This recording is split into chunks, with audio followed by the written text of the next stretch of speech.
मालदीव जैसा ही एक अभियान भारतीय सेना ने अफ्रीका के सेशल्स में चलाया था, जिसके बारे में बहुत कम लोगों को जानकारी है।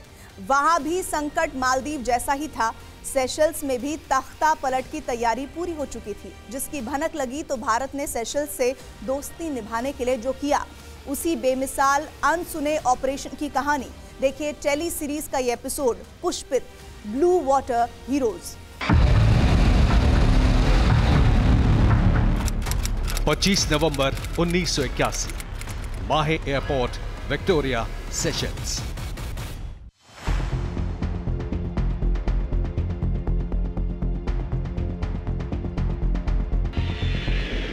एयर इंडिया का बोइंग 707 विमान जब ईंधन भरवाने के लिए सेशल्स के माहे इंटरनेशनल एयरपोर्ट पर उतरा, तब विमान के कैप्टन को भी नहीं पता था कि माहे एयरपोर्ट पर 6 घंटे से युद्ध जैसे हालात हैं।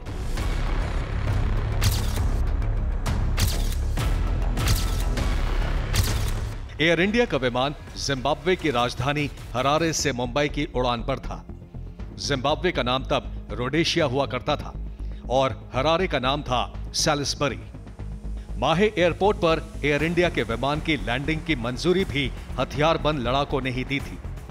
करीब 4 दर्जन हथियारबंद लोगों की टीम का लीडर था माइक होरे, जो सेशल्स के तत्कालीन राष्ट्रपति फ्रांसिस एल्बर्ट रेने का तख्ता पलट करने आया था। एयरपोर्ट पर कब्जा करना उसके प्लान में नहीं था, इसलिए सेशल्स में तख्ता पलट का पूरा प्लान फेल हो गया। एयर इंडिया के जिस विमान को सेशल्स में हाईजैक किया गया, उसमें 65 यात्री और 13 क्रू मेंबर सवार थे। हथियारबंद लड़ाके इस विमान को दक्षिण अफ्रीका के डरबन ले गए, जहां उन्हें गिरफ्तार कर लिया गया। इस घटना के बाद भारत की खुफिया एजेंसियां चौकन्नी हो गईं। उन्होंने सेशल्स पर नजर रखनी शुरू कर दी, जो जून 1976 में आजाद हुआ था। 1 साल के अंदर ही सेशल्स के पहले प्रधानमंत्री फ्रांसिस एल्बर्ट रेने ने राष्ट्रपति का तख्ता पलट करके सेशल्स की सत्ता संभाली थी और अब उनका तख्ता पलट करने की साजिश भी शुरू हो चुकी थी। जून 1986, प्रधानमंत्री कार्यालय, नई दिल्ली। भारत के तत्कालीन प्रधानमंत्री राजीव गांधी की बेचैनी बढ़ गई थी। खुफिया एजेंसी रॉ को सेशल्स में मौजूद अपने सूत्रों से पता चला था कि सेशल्स के राष्ट्रपति रेने की सरकार और उनकी जान दोनों खतरे में है। सेशल्स के रक्षा मंत्री और वहां की सेना के पूर्व अधिकारी ओगिल्वी बर्लुइसी तख्ता पलट की साजिश में शामिल थे। प्रधानमंत्री राजीव गांधी उन दिनों गुट निरपेक्ष आंदोलन के लिए जिम्बाब्वे की राजधानी हरारे जाने की तैयारी में थे। इंटेलिजेंस इनपुट के आधार पर सेशल्स में सीधे दखल देना मुश्किल था, इसलिए उन्होंने तत्कालीन नौसेना प्रमुख एडमिरल आर.एच. तेहलियानी से बात की कि क्या सेशल्स में भारतीय नौसेना कुछ कर सकती है। This is a perfect example, जो प्रधानमंत्री ने सीधा नौसेना अध्यक्ष को बोला कि आप करो। This is a perfect example of political control over armed forces in a democracy, और आर्म्ड फोर्सेस ने उस पर अमल किया। सेशल्स की खुशनसीबी थी कि भारतीय नौसेना का युद्धपोत आईएनएस विंध्यगिरी अपनी रूटीन यात्रा पर पहले ही सेशल्स के लिए रवाना हो चुका था। एडमिरल तेहलियानी ने आईएनएस विंध्यगिरी के कमांडर्स और दूसरे अफसरों से बात की। सेशल्स में भारतीय नौसेना का एक खुफिया मिशन शुरू हो चुका था, जिसका कोड नेम था फ्लावर्स आर ब्लूमिंग, यानी फूल खिल रहे हैं।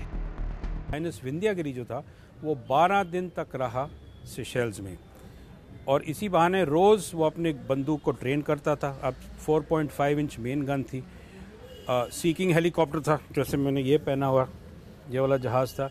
तो इन्होंने रोज अपने थोड़े ड्रिल्स करने हैं, जैसे एन इंडिकेशन दूसरे ग्रुप को बताने के लिए, देखो आप कुछ ना करना, हम हैं यहाँ पर। तो ऐसे भारत और भारतीय नौसेना ने 1986 का पूर्व रोक दिया था। भारतीय नौसेना सेशल्स में मनोवैज्ञानिक दबाव डालकर तख्ता पलट की साजिश नाकाम करने में जुटी थी।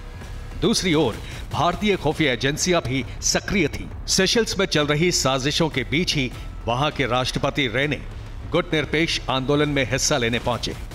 प्रधानमंत्री राजीव गांधी से हरारे में उनकी मुलाकात हुई तो राजीव ने रेने को बताया कि सेशल्स लौटते ही उन पर जानलेवा हमला हो सकता है।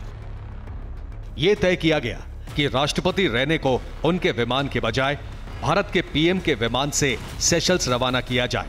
भारत के प्रधानमंत्री तब एयर इंडिया के ही विशेष विमान से यात्रा करते थे, इसलिए किसी को भनक लगे बिना सेशल्स के राष्ट्रपति सुरक्षित अपने देश पहुंच गए।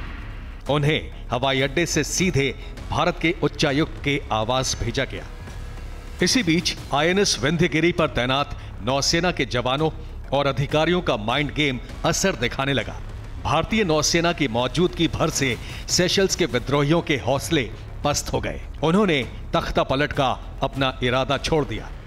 बिना एक भी गोली चलाए सिर्फ दबाव डालकर भारतीय नौसेना ने सेशल्स में तख्ता पलट की सबसे बड़ी साजिश नाकाम कर दी। वेस्टर्न नेशन के हिसाब से हम रूस के दोस्त थे, प्लस कई देश हमें देखते थे from the hegemon point of view कि ये बड़ा देश है, दादागिरी कर सकता है, करेगा, कर रहा है, जैसे उनकी विचार थे भारत के बारे में। तो ये जो सिचुएशन डेवलप हुई, जो हमने सहायता की, I think it is prudent कि काफ़ी ज़ोरों से सोचा गया था कि इसको ज़्यादा हवा न दें। अपनी जान और सरकार बचने के कुछ ही दिनों बाद सेशल्स के राष्ट्रपति रेने ने अपने रक्षा मंत्री बर्लुइस को बर्खास्त कर दिया।